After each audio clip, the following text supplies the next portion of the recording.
Please welcome to the stage, Max Peterson, Vice President, Worldwide Public Sector from Amazon Web Services.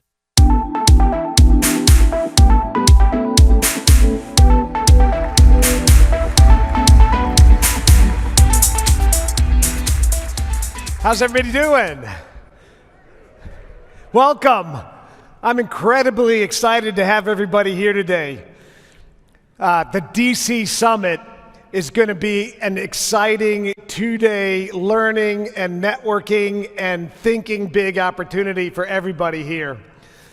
My name's Max Peterson, and I'm honored to be able to lead AWS's worldwide public sector business, where we get to help our customers innovate across education and government and healthcare and aerospace and satellite and not-for-profit businesses, all to deliver on their missions. This is our 13th DC Summit, and we have an exciting 2 days lined up for everybody. There are more than 220 sessions with breakouts, with builder sessions, with chalk talks, and workshops, all designed to help you deepen your skills, gain new knowledge, and really think big about the potential for your area and cloud computing. I really hope you get into these activities, enjoy them, have fun, build some new relationships, make sure you gather up the resources you need to go out and do your jobs. The journey to the cloud is really incumbent upon everybody in the room here and at the conference taking action. I also want to encourage everybody to have your phones ready. Not that you don't already have them ready, but we're going to include QR codes on a lot of the slides and the announcements today to make it easier for you to snap a quick picture and then follow those QR codes later so that you make sure you get that specific and useful information that intrigued you or that excited you to help you build solutions or discover more about topics that we've got set up for you to talk to today.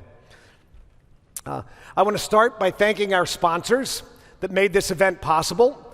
A special thank you to all of our gold sponsors that have played a big role in helping us to produce today's summit.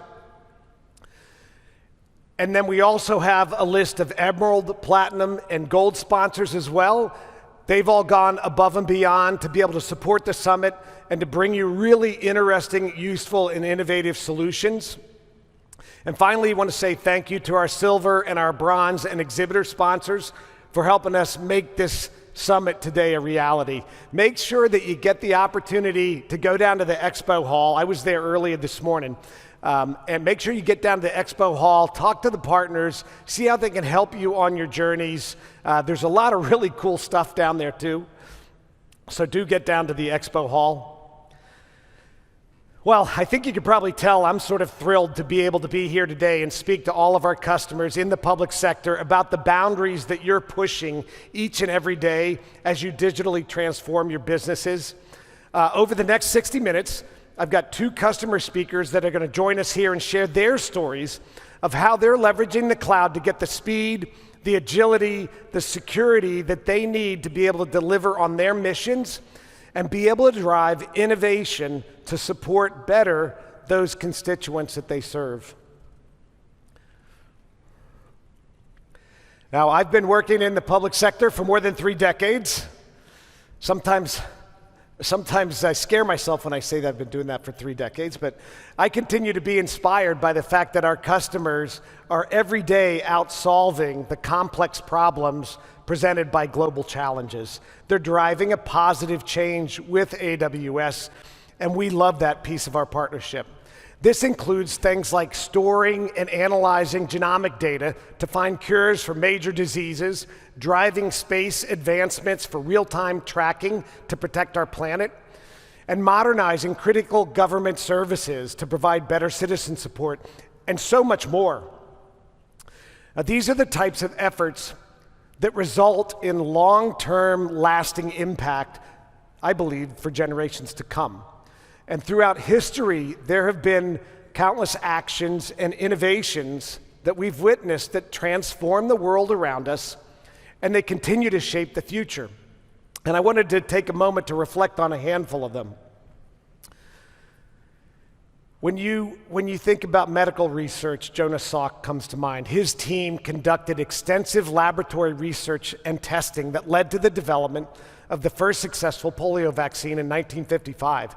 And this breakthrough not only paved the way for eradication of the disease in many parts of the world, but it established vaccines as a critical tool, and it demonstrated the power of collaborative research, clinical trials, and public health infrastructure in advancing medicine. Going where no human has gone before, astronaut Neil Armstrong took the first steps on the moon mission as part of Apollo 11 in 1969. That was supported by another pioneer, Katherine Johnson, who was the first African-American woman to work as a NASA scientist and calculated the trajectories that helped make the mission a success. This pushed the limits on what everyone thought was possible in space, and it inspired a sense of unity and a pride in humanity's ability to achieve great things. We see our customers every day display this same kind of courage, resilience, and creativity as they continue to pave new paths and to drive impact with the cloud. To reimagine with confidence and to thrive in uncharted territories, it comes down to leveraging the right tools and capabilities, ensuring the proper security and protection, and then all of us pushing the limits by thinking big. This is more important now than ever before as we build a better future and as we prepare for circumstances that are yet to come. I want to acknowledge the fact that right now there are a lot of real and pressing challenges in the world. This includes economic uncertainty we deal with, supply chain disruptions, natural disasters, food insecurity, war, and other global conflicts, among many others. And these issues affect us all. And it's in times like these that the work that's being done across the public sector to support every patient, every student, every citizen, or individual in need is vital. Organizations with strong digital foundations have proven to be better positioned to move faster and maintain the continuity for those they serve while ensuring the highest levels of security and keeping costs low, which is important in difficult budget times. We're proud that tens of thousands of public sector customers count on AWS to support their mission-critical systems. And one of the many reasons for this is that AWS's global cloud infrastructure allows them to take advantage of capability anywhere around the world. 31 global cloud computing regions that are made up of clusters of data centers that we call availability zones, organized around 99 availability zones that provides the sort of exceptional resilience and availability that public sector customers and enterprise customers demand to deploy their mission-critical and business-critical applications. And we've announced 5 more AWS regions around the world that will add an additional 15 availability zones. So we continue to invest in that kind of global capability and global services that customers need. As we increase our global presence, we also remain focused on driving economic development, and we continue to scale our community efforts and our investments as well. In the past year, we've launched 5 new regions around the world, investing billions of dollars in each local economy through our infrastructure and supporting thousands of jobs. In the DMV area, which has long been an important place for Amazon and AWS, Virginia is home to our second headquarters, and it's been hosting our data centers since 2006. Over the past 4 years, we've committed more than $88 million to local nonprofits, community groups, and schools with a focus on addressing challenges like racial equality, housing, sustainability, and equity and skilling. We continue to invent and to innovate on behalf of our customers, and we're not slowing down. To help force multiply our efforts, we've got an enormous global partner network of over 100,000 partners. To provide our partners with more tailored guidance and support, I'm pleased to announce that AWS is expanding our partner transformation program with a suite of targeted transformation modules. This includes the Cloud Enablement Engine and the CFO Cloud Conversations workshops that are designed to help partners meet customer needs and accelerate their cloud journeys while also achieving their business goals.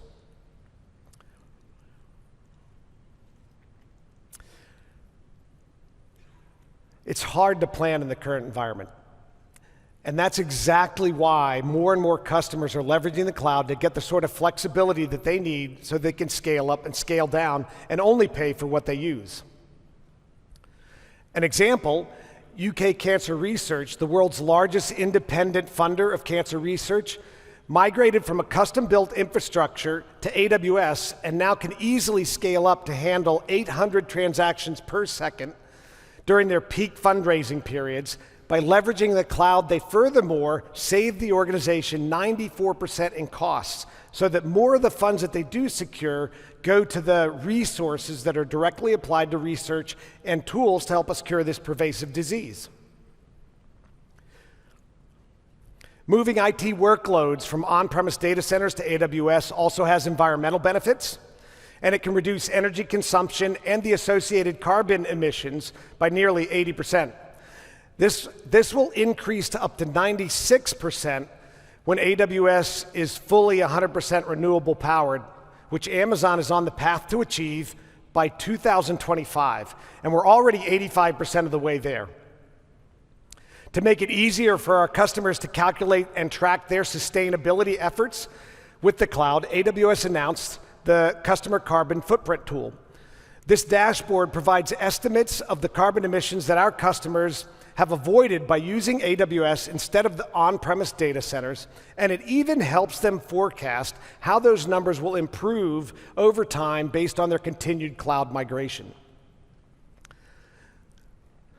With the Met Office in the UK, they have a mission to provide global weather and climate services. They also have a goal to be carbon neutral by 2030. By building a prototype solution on AWS, they've reduced the time that it takes to complete data-intensive workloads by 65%, and they've been able to quantify their savings in energy and equivalent carbon emissions using the carbon footprint calculator tool. This is helping them to stay on track with their urgent mission imperative to address climate and sustainability. This is going to be a journey, and it's a journey that requires continuous improvement, and it's a journey that requires participation from each and every one of us to drive the collective change that we need. I'm happy to share that AWS is collaborating with Halcyon, a nonprofit supporting impact-driven startups, on a new climate change intensive fellowship in Latin America and the Caribbean. We're providing $25,000 in credits to each startup in this program to help them address issues around climate change and health equity more quickly through the use of modern cloud technologies. I'm so excited about the work they're doing. I can't wait to see the solutions that they come up with, and I congratulate all those fellows who have been selected for this intensive. Now, leveraging the right tools and capabilities is essential for continuously pushing the boundaries and charting new paths. Let's focus on leveraging their data. Data is the cornerstone of almost every organization's digital transformation, but it can be tricky to work with, as many of you know. To harness the full potential, it's important that you have a modern end-to-end data strategy to properly store and access it, to unify it, to be able to analyze and visualize it, and to get insights and predictions from it. AWS has the broadest set of services across databases and analytics, machine learning, and artificial intelligence for many different types of data and many different use cases that help our customers unlock value and drive better outcomes.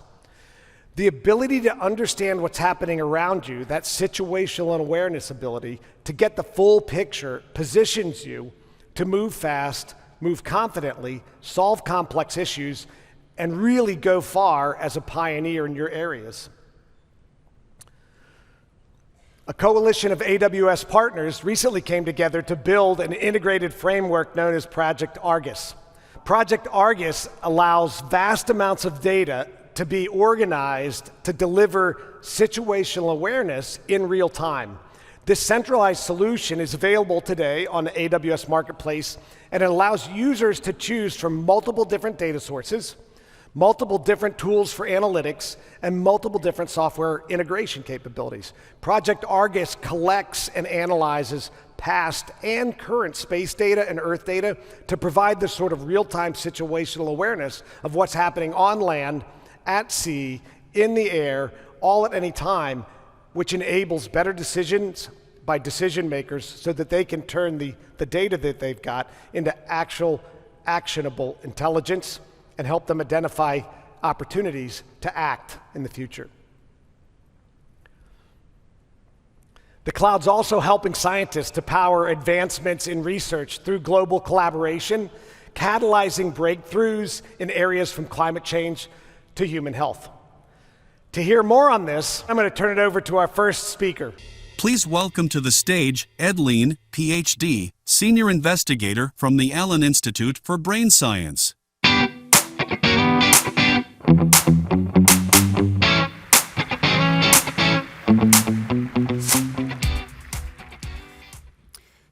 Good morning, everyone, and thank you very much for the opportunity to speak to you today about a fantastic new collaboration between the Allen Institute for Brain Science and AWS to try to create a transformative, unifying brain knowledge platform. Let me begin by introducing the Allen Institute, which is a nonprofit research institute located in Seattle, Washington. We're actually made up of a series of institutes focused on neuroscience, cell biology, and immunology, as well as the Paul G. Allen Frontiers Group that supports cutting-edge research across the world. I lead all of our human brain research at the Allen Institute for Brain Science. The Institute has a long history of tackling extremely complex problems in biological sciences, whose scale and complexity are really not easily tackled by a traditional academic research lab. We have an approach to doing this that really focuses on three big principles: big science, tackling these really challenging problems; team science; and open science, the latter of which is the most important for what I'll tell you about today. The Institute produces large-scale data resources, and it's well known for doing this. It's been a pioneer in open science, and these resources have really profound impact across the scientific field. Our work generates data, knowledge, and tools, all of which we share openly and publicly. To give you an idea of the scale, as of spring 2022, we've collected about 22 petabytes of data at the Institute, and it's only increasing from here. Today, I'm going to be focusing on the brain. This amazing organ is responsible for everything that we feel and do, and everything we are as individuals. It's also the organ affected in many of our most devastating diseases. A major motivation behind the Brain Knowledge Platform is to try to fill a gap. We have an enormous unsolved problem around these diseases and unmet medical need. Collectively, these diseases affect more than 1 billion people worldwide. The list is very long of these disorders, and we have very few cures and not even effective treatments for many of these. Why is this the case? On the one hand, we have a complexity problem. We really don't understand the brain very well, or its structure and function. On the other hand, we have a data problem. There's an enormous amount of data out there in the field. It's not lack of investment, but it's incredibly distributed and disorganized. Anyone who's been to the Society for Neuroscience meeting, this is about a 25,000 member strong meeting that happens often in this very convention center, knows exactly what I'm talking about. Football field size rooms of posters, data everywhere, completely disconnected. You can't make sense of it across the whole convention. So what neuroscience needs is a unifying framework. If you think about chemistry, has a periodic table, genomics has a human genome reference, we need the same thing for neuroscience. What would that look like? It's a reference of its component cells, the cells that make up circuits and the functional architecture of the brain. With 100 billion or so neurons in our brains, across hundreds of brain regions, this seems like a rather tall order. What I'm going to be briefly describing is that we have the tools now to begin reverse engineering the brain, much like taking apart an electronic device to define the cell types and their organization.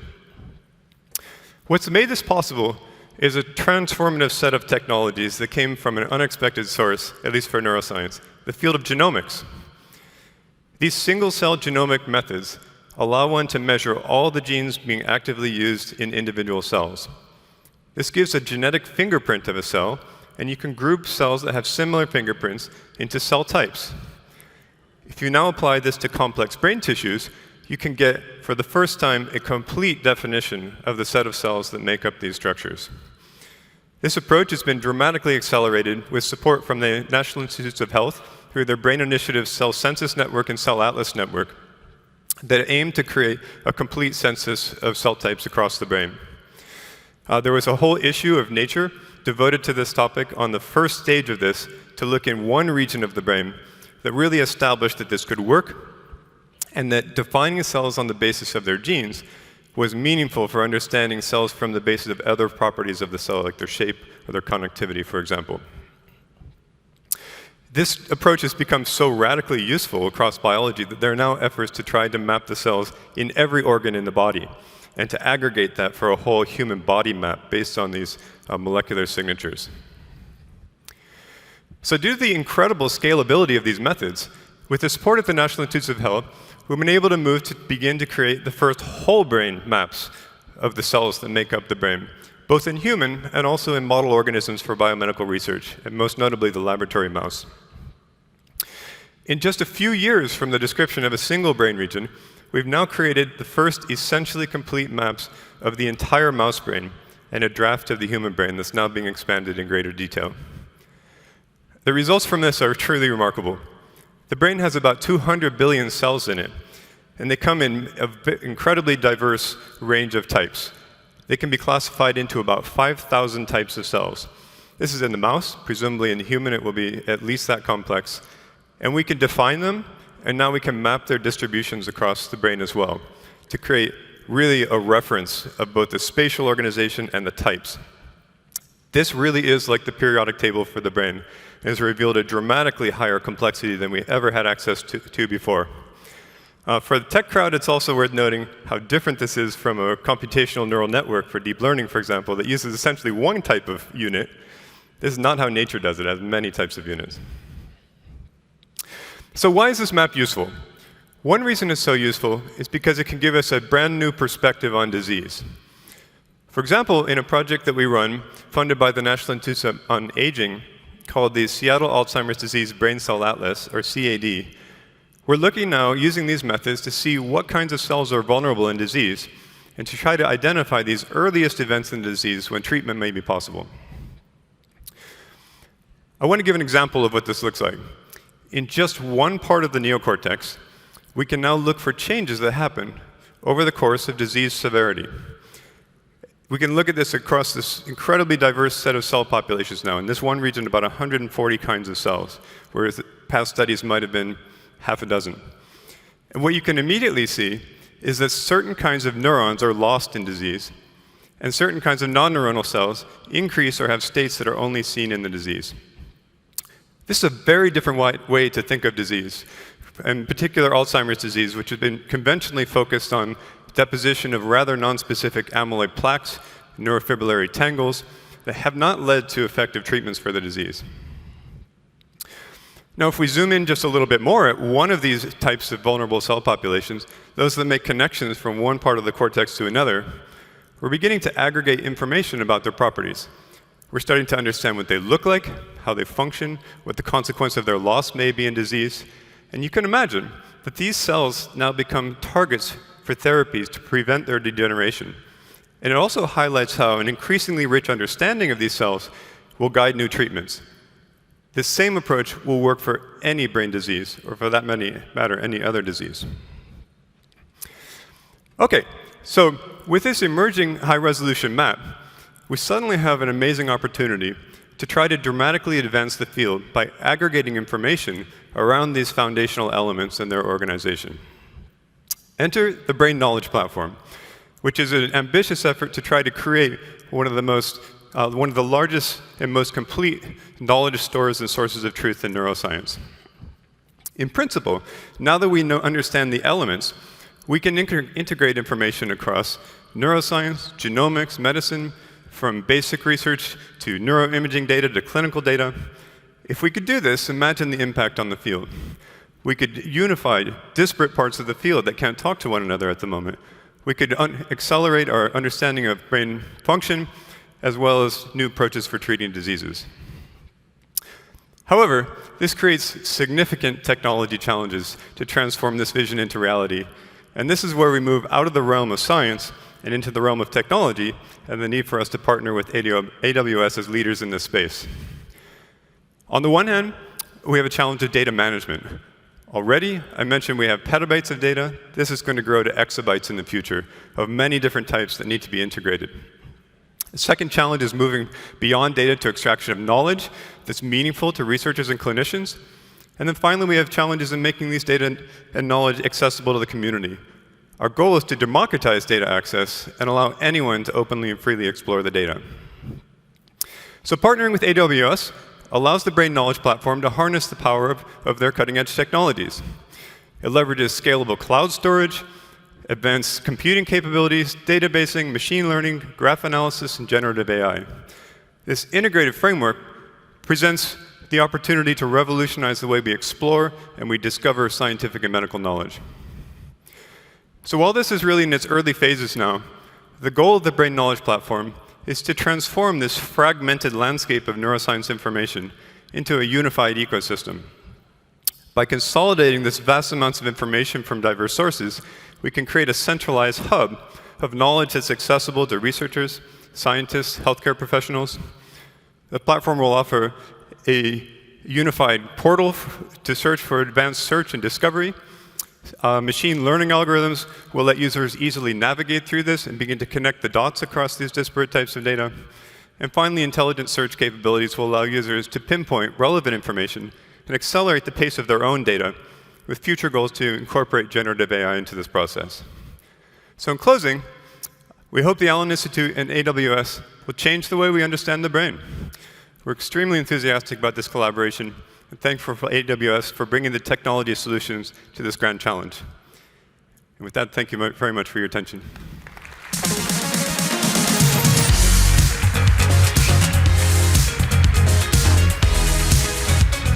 Thanks, Mike. That was awesome. I mean, I can't think of anything more inspiring to be able to work on than working with the Allen Brain Institute to solve exactly those types of problems. Has a profound impact for everybody, and personally, my mother is dealing with Alzheimer's, and it has a huge personal interest and value to me too. So thank you all for your partnership and the work that you're doing. Thank you so much.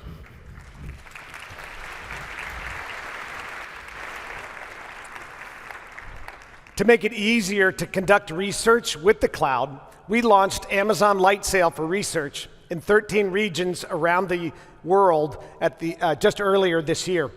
And this provides researchers with access to pre-configured tools that can help them to analyze data at scale, we heard why that's important, to run complex simulations, and to also better manage costs with intelligent pricing estimators.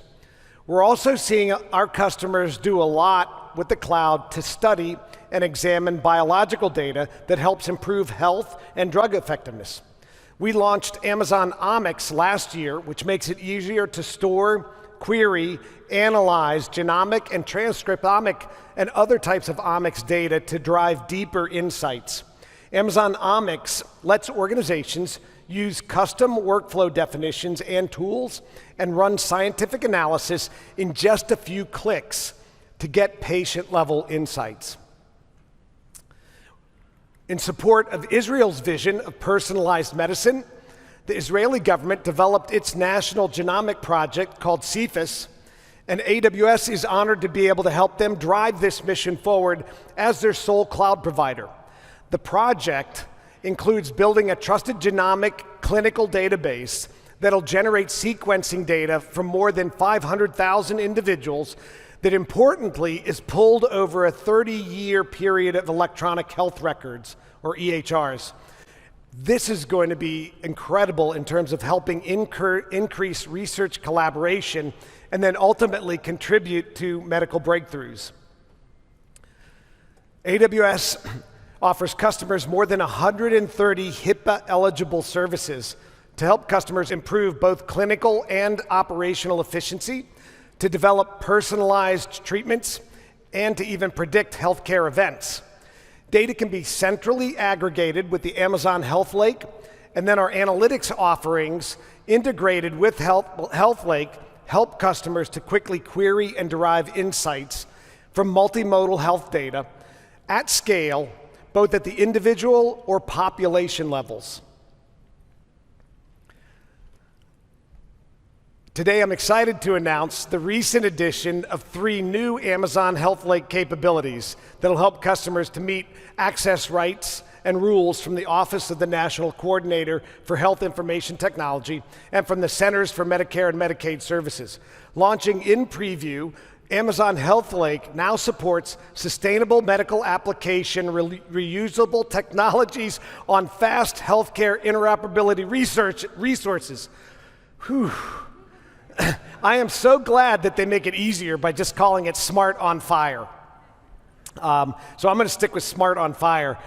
Smart on Fire, the patient APIs, the Fire bulk data access APIs, all of these things provide combined capabilities that simply make it easier for customers to authorize users and researchers and applications and exchange health data easily and securely. Modernizing electronic health records with the cloud is also helping to improve health outcomes.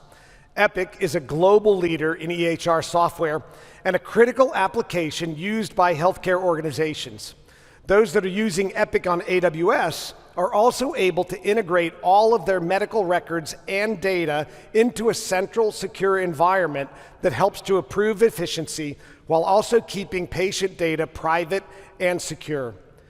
To better support the needs of mission-critical healthcare systems, we recently increased the scalability of Epic on AWS by 61%, now able to handle workloads of up to 42 million global references per second, or GREFs, as Epic measures performance and capability. Tufts Medicine is the first health system to launch its entire EHR environment in the cloud, including more than 80 integrated applications. And it was able to do this in just 9 months. Because of the speed and the flexibility of the cloud, Tufts was able to successfully transfer 4 million health accounts into their Epic on AWS system in 71 hours, a task that would have taken 200 days were they to build the system with on-premise servers. And they can now spin up new environments as quickly as 6 minutes. Over the past year, Tufts has also continued to optimize its services. Important when you're running on the cloud, optimize its services, resulting in increased efficiency that has provided a 60% reduction in costs. And that's important because it allows them to take that money and put it toward their efforts to address health disparity instead of legacy IT. Part of the AWS for Health initiative includes our AWS Equity Initiative program. We launched it in 2021 here at the DC Summit, and the goal is to advance health equity with a commitment from AWS of over $40 million over 3 years in AWS cloud services and technical expertise. And we distributed $14 million to support these efforts in the first year alone, and we're continuing to see incredible developments led by participants across the spectrum. I want to share just a couple of examples. One is EdLogic, who created a game-based online platform that's powered by AWS to improve health literacy and to drive better behaviors. Lirio's use of artificial intelligence personalized outreach and removed barriers that specific underserved groups experience while trying to access care. It's great to see these kind of innovations come from that health equity initiative. Now, as we've talked about, by leveraging the right tools, our customers are able to unlock the value of their data quickly and uncover critical insights, helping drive informed decision and resulting in meaningful action. However, we can't talk about data without talking about the importance of keeping it protected. Security is our top priority at AWS, and it's been that since the very beginning. As the first cloud service provider accredited to support government workloads across the full spectrum of data classifications, including unclassified, secret, and top secret, customers benefit from our decade of experience helping public sector organizations manage highly sensitive workloads, including the US government. To hear more about how this technology and collaboration are contributing to national security and resiliency, let's bring up our next speaker. Please welcome to the stage Nand Mulchandani, Chief Technology Officer from the Central Intelligence Agency.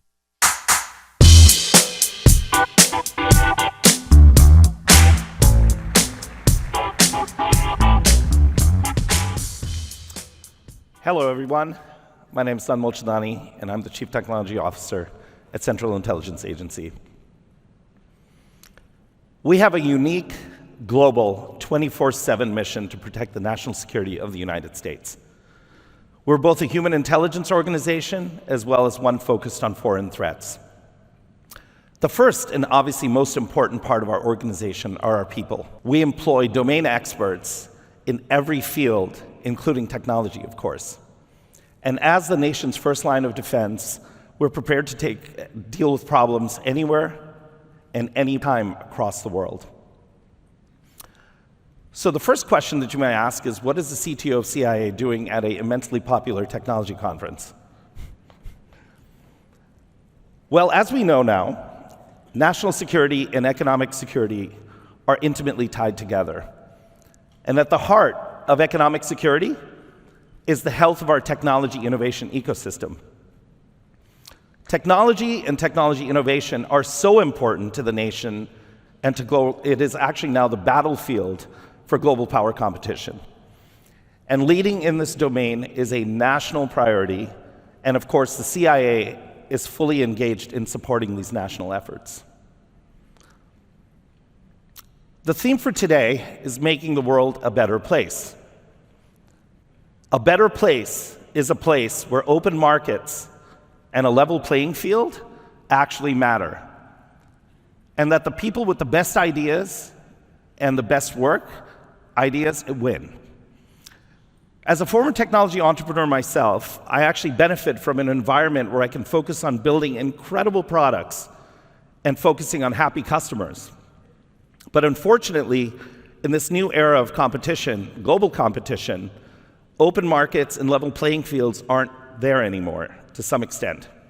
And of course, the United States government is really focused on keeping these free and open the best way possible. Today, more than ever, we're seeing a revolution in emerging tech change the very way we live and work. And of course, it's actually revolutioning our society and the world around us. There's a revolution going on in every kind of emerging tech vertical. And of course, there are obvious ones like artificial intelligence that we're all tracking, but it's actually very, very widespread. And I think this is the incredible part about this. So things like semiconductors and high-performance computing, biotechnology, space, communications, fintech, next-generation energy, power, and of course, quantum computing and technologies, and on and on and on. The advances and excitement in all these emerging tech areas is fantastic and forms a new platform to build new products and deliver new capabilities to people out there. Throughout its history, CIA has actually been a pioneer in breakthrough technologies. As a matter of fact, the lithium-ion battery in your cell phone right now was actually invented at CIA. And then, of course, the core mapping technology is something that we actually delivered to the market. However, while emerging tech is also exciting and happening, it also actually is changing the entire global threat landscape. And again, this evolving situation and evolving tech is something that we CIA take very seriously and is a top priority for us as well. Working closely together with industry allows us to make our mission possible and do the work that we do. Now, we recognize that we cannot do our work without a secure and resilient framework and base architecture. And CIA was one of the earliest government organizations and national security organizations to recognize the significance and importance of the cloud and become an early adopter. This was not an easy transition for us, and we actually took on a lot of shared risk with industry. However, we're really proud that the investments that we've made in this infrastructure and this change have actually been incredible for us. And the work that we actually put into securing and helping these systems actually be secured and providing that baseline of security has actually been a shared resource for everyone who actually shares this infrastructure with us. We know that we're one of the, unfortunately, the toughest and hardest customers to work with, but we don't make any apologies for that because our work and mission demand the best. So, how can you connect and work with CIA? Well, first, we actually have a lot of information on our website, which is cia.gov/tech. And yes, I know it's a surprise to everyone, we actually do have a website. And actually, there's a QR code here that will take you to an interesting location on the website. You should try it out. As far as industry working with us, we have multiple pathways in. We have In-Q-Tel, obviously very well known. We have CIA Labs. We have Digital Futures. And these are all pathways that allow you to connect and engage in a technology, your products and technology with the agency. For those of you who are interested in public service, there's something called the CIA Technology Fellows Program that can actually allow you and is a great option to consider. And of course, we love hiring technologists who want to come work for us, and we're hiring. As a matter of fact, I'm a great example of somebody who came in after a full career in technology to join the CIA and work here. It's been great. And oh, by the way, you won't have to wear a suit to work. I can't guarantee it, but I think that'll be good for you. So anyways, with that, and hope this was a good overview of kind of why CIA is engaged with tech and everything. Let's go together and make a better world. Thank you all so much.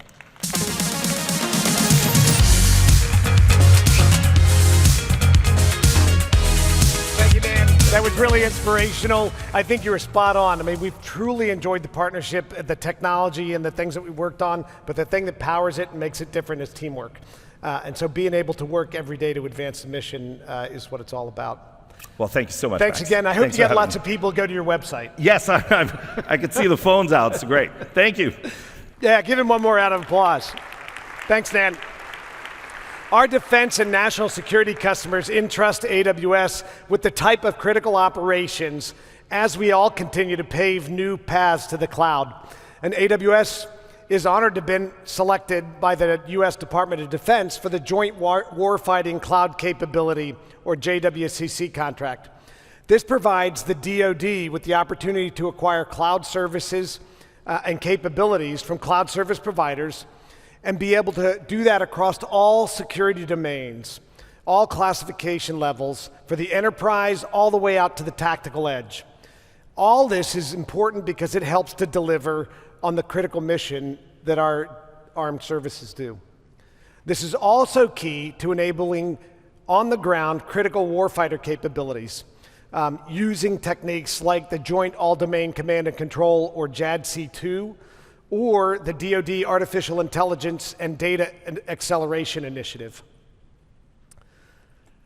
And so today, I'm excited to announce AWS Snowblade is now available for customers on the US DoD JWCC contract. This new offering from the AWS Snow family provides compute, storage, and other hybrid services in remote and even denied, disrupted, intermittent, or limited environments. AWS Snowblade meets US military ruggedization standards that enables our defense customers to run their operations and manage demanding workloads in edge locations all around the world that are subject to extreme operating environments. To broaden support for the U.S. Department of Defense and for our national security customers, we're also excited to highlight a new effort that's being led by Klaas and Booz Allen to develop and extend tactical edge solutions. This is going to enable mission owners to modernize their edge applications with AWS and deploy them on Voyager VM ruggedized compute packages from Klaas, which is going to help improve deployment flexibility, help upgrade existing capability, accelerate that decision making, and improve collaboration through these or in these remote environments.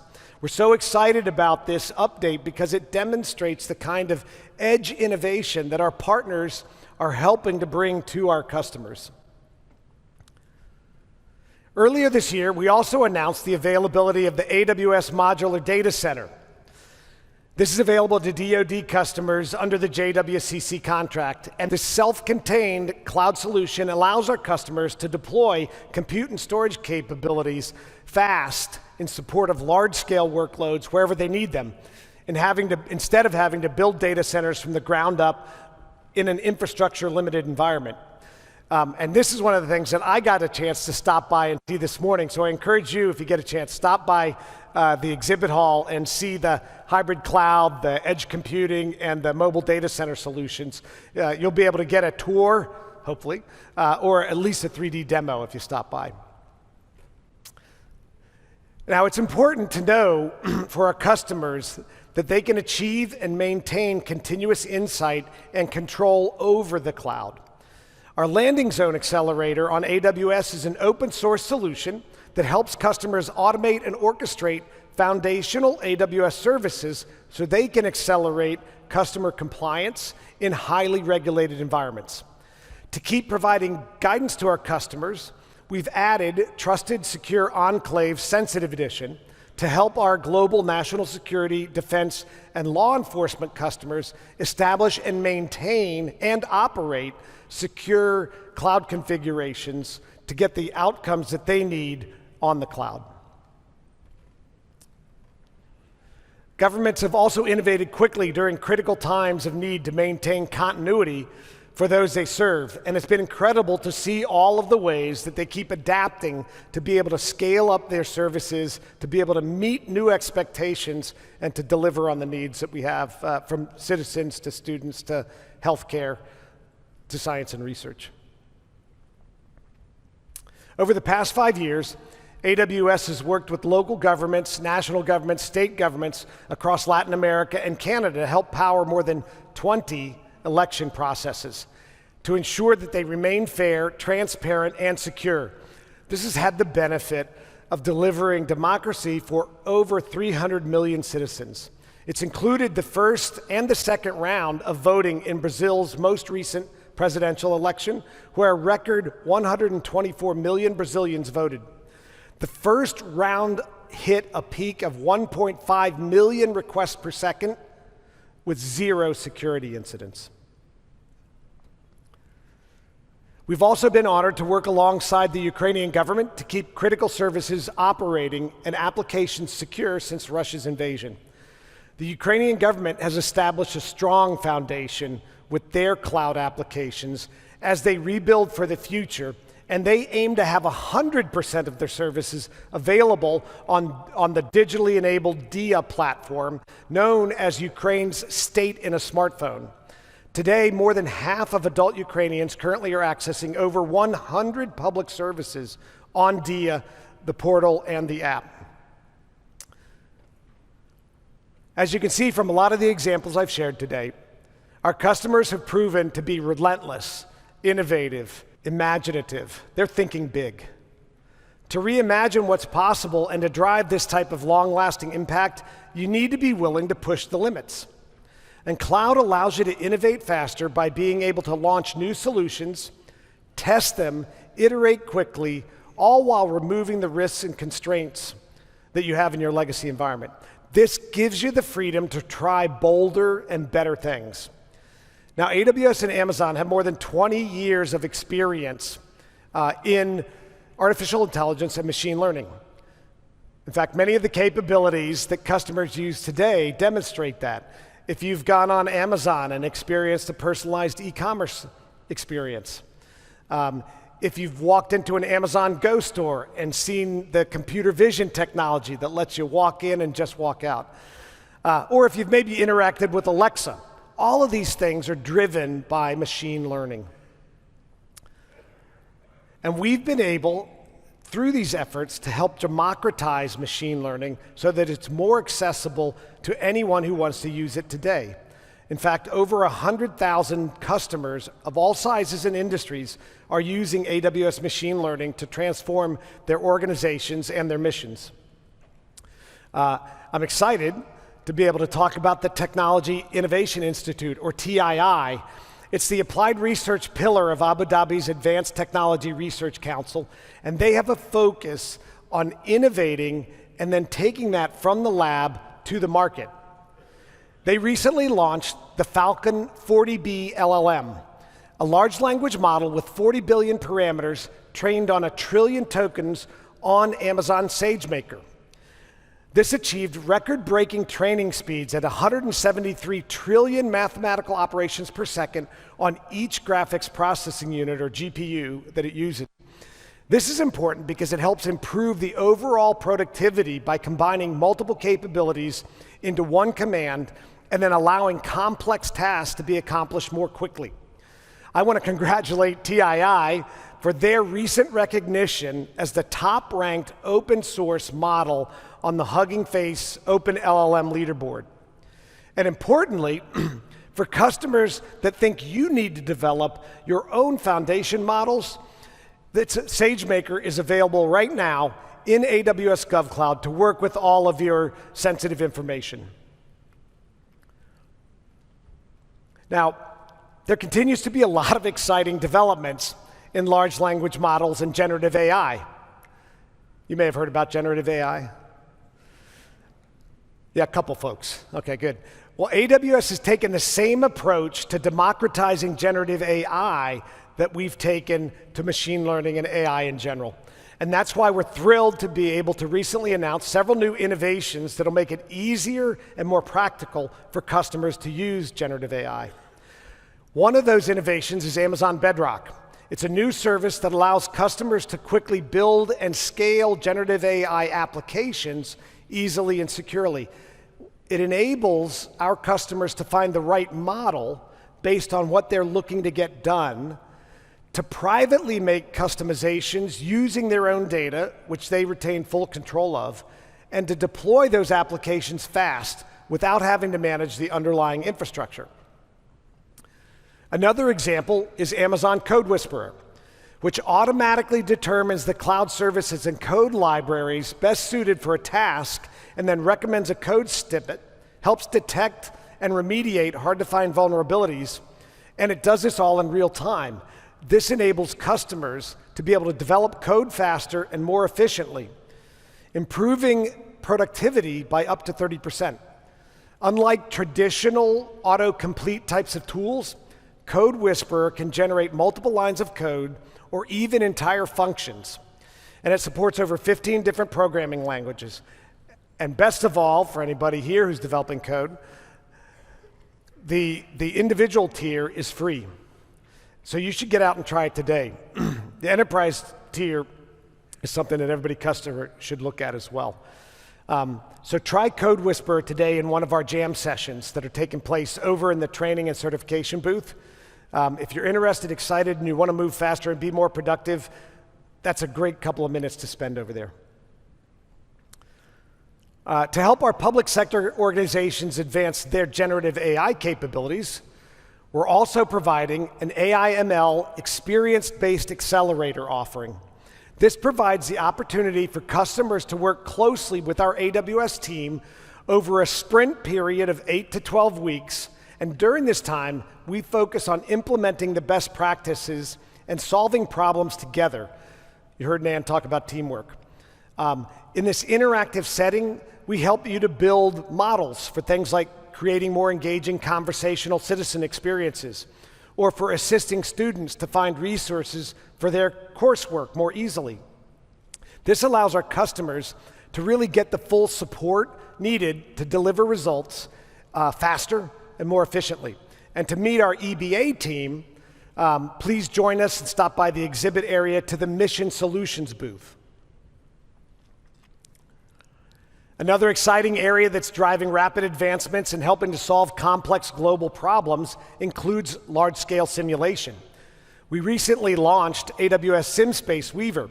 That's a fully managed service that customers and partners can use to build, operate, and scale up very large spatial simulations that have hundreds, thousands, or millions of entities interacting in real time in complex 2D and 3D environments.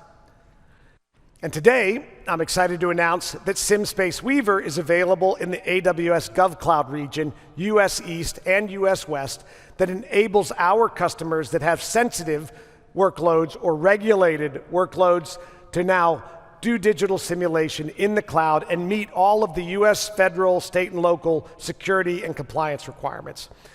This means that government customers can now run simulations, do immersive training, analyze environmental hazard preparedness, conduct simulated logistics planning among many, many different scenarios, all in the security and with the compliance requirements wrapped around US GovCloud.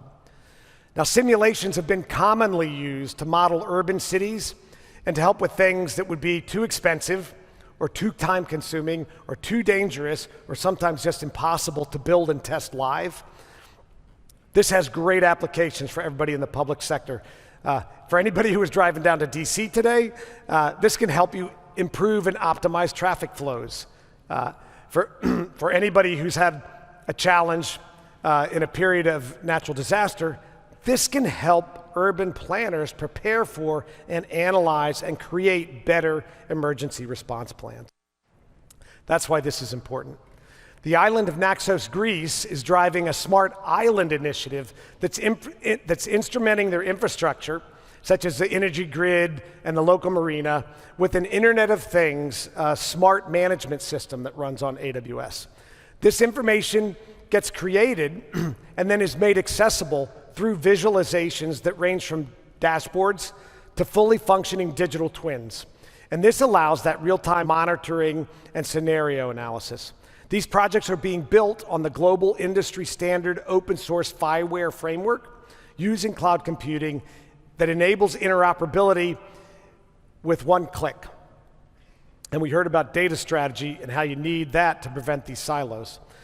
So it's been inspiring to be able to talk with you today, to see all the ways that customers are reinventing what can be achieved and navigated confidently with the cloud. To support this kind of innovation, we also need to prepare the workforce of the future. And increasing cloud talent and transforming organizational cultures is more important than ever. In 2020, Amazon committed to training 29 million people around the world with access to free cloud computing skills by 2025. We've already helped train 13 million individuals, and we're continuing to invest and scale these programs up so that we can increase our reach and our impact. Our training programs include robust offerings that are available in many different formats, from digital and self-paced to full-time intensive upskilling programs. For example, AWS Educate offers hundreds of hours of training that's available for new cloud learners as young as 13. And AWS Skill Builder has over 600 free courses covering many, many different AWS solutions, all at various skill levels. And today, I'm happy to announce that we're bringing together a coalition of government and education and Fortune 500 leaders and other employers as part of our AWS Skills to Job Tech Alliance to help modernize higher education curricula and create more pathways to cloud careers globally. Efforts are going to focus on developing capstone projects, on creating hiring events for participating organizations. The Tech Alliance is going to be available to 78 educational institutions, collectively serving more than 380,000 learners across 5 regions, including Illinois, New York, Washington, and here in the US, as well as internationally in Spain and Egypt. And we've got plans to scale these up with additional regions around the world soon. AWS Cloud Innovation Centers, or KICs as we call them, are also helping to drive improved learning outcomes. Our KICs are focused on helping public sector organizations to collaborate and test new ideas to get access to AWS technology expertise, fundamentally to help solve real-world problems. And so we're excited today to talk about efforts being driven right here locally. And I'm happy to announce that the Smart Factory Believers program, which is a collaborative initiative between AWS and Deloitte, and part of our KIC program, is going to be expanding to DC public schools coming this fall. This program is going to provide robotics kits, curriculum, and educator support to 5 DC middle schools, helping to broaden learning experiences. Yay, come on. We've got to get more kids into tech. You know, we've got to get them excited and interested in science and technology and engineering and math, STEM, to drive understanding and drive the sort of careers that are needed for the future. And for this brief update, I'm going to ask and describe what it means to the DC community. I'm going to ask to join me here on stage and welcome Chancellor of DC Public Schools, Louis D. Ferebee, and Deloitte Chief Commercial Officer for Amazon, Nishita Henry. Up on stage, come on up. Hey. I love it. I brought the kit with me. That looks exciting. Fantastic. Well, thank you so much, Max, for having us here. Louis and I are super proud to be talking about our Smart Believers program with these Smart Rovers kits. I love the Smart Rover kit. Awesome. So as a backdrop, before we talk about that, the U.S. Bureau of Labor Statistics says that currently there is a talent shortage for over 300,000 manufacturing jobs. And by the year 2028, that could expand to over 2 million. And so we at Deloitte are really focused on empowering the workforce of tomorrow by upskilling young innovators furthest from opportunity. But as you said, we can't do that alone. It really is a partnership, and it's a partnership that we've created between Amazon, school systems, the National Math and Science Institute, to actually create programs that support both students and teachers in the creation of new STEM education, creating equitable access to underserved communities.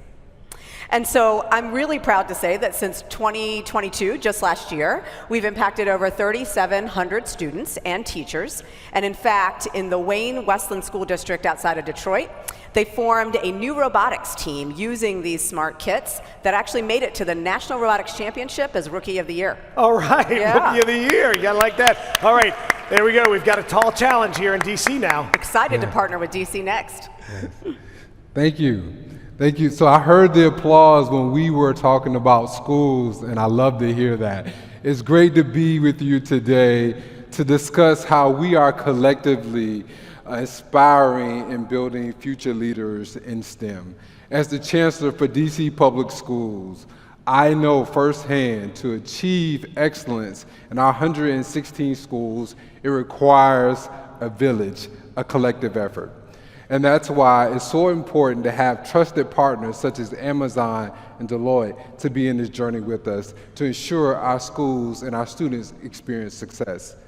As educators, we're constantly striving to ensure that we stay abreast of what's happening around the world, technological advances, to ensure that not only we have the skills in our classrooms, but we know how we can impact and inform what needs to happen as relates to teaching and learning in our schools.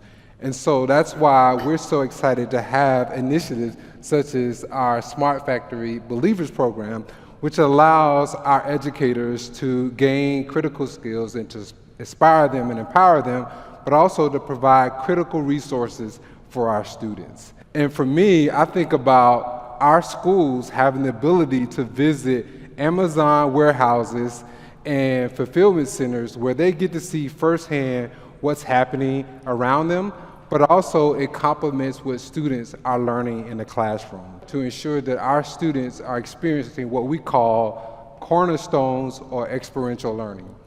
These initiatives provide our students opportunity to not only gain real-world experiences, but also to inspire their career decisions and what's possible and gain new perspectives. And so as I think about our future and our community, I know everyone can be a part of our solutions. As we think about the direction we're headed, we know that our journey and our village is so important to the fabric of our city and also our society as a whole. So everyone, whether you're in government, nonprofit, public sector, whatever you're doing, we want you to know that you can be a part of this village and ensuring that we achieve equity in education and that we continue to build future leaders that will flourish. And so thank you for the opportunity to be an integral part of this village, and thank you for being a part of this journey with DC Public Schools. Thank you very Awesome. much. Thank you. This is an amazing program. I love this. These are so fun. This is how you make it fun, exciting, and engaging. So thanks again for joining us here on stage, and to all of you that are working to support our learners and our educators. And I also wanted to recognize the principal, Courtney Stafford. Yes. Maybe Courtney, are you here? Yay, Courtney. There we go. Courtney Stafford. Yay. And the Director of Partnerships, Darren Gregory. Darren, are you here? Yeah. Thank you very much. Appreciate that, Darian. It's been great to be able to have this collaboration. I look forward to doing so much more. So let's give a round of applause for this initiative, and please do participate in some way. Thank you. Thank you. Can't wait to play with one of those. Absolutely. Thank you again.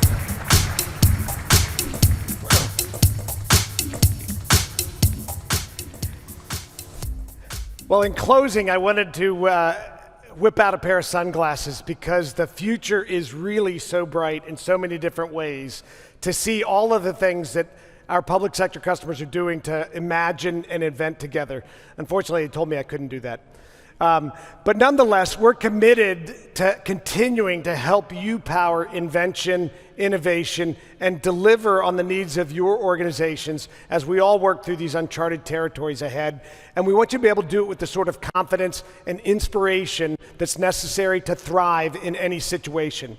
So I look forward to all the ways that we'll keep on transforming your organizations and keep on making the world a better place as we work together and we solve those grand challenges that we've got and create the type of future that we all want to have.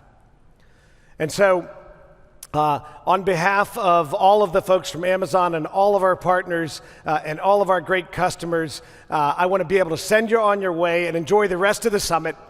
Be sure to attend several of the learning sessions, get down and see the exhibits on the exhibit hall, play and take advantage of the interactive opportunities.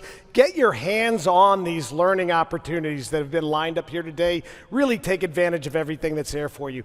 No matter where you are on your cloud journey, we've got the content, we've got the experience, and we've got the people to help you along on that journey. So thank you very much and enjoy the rest of your day.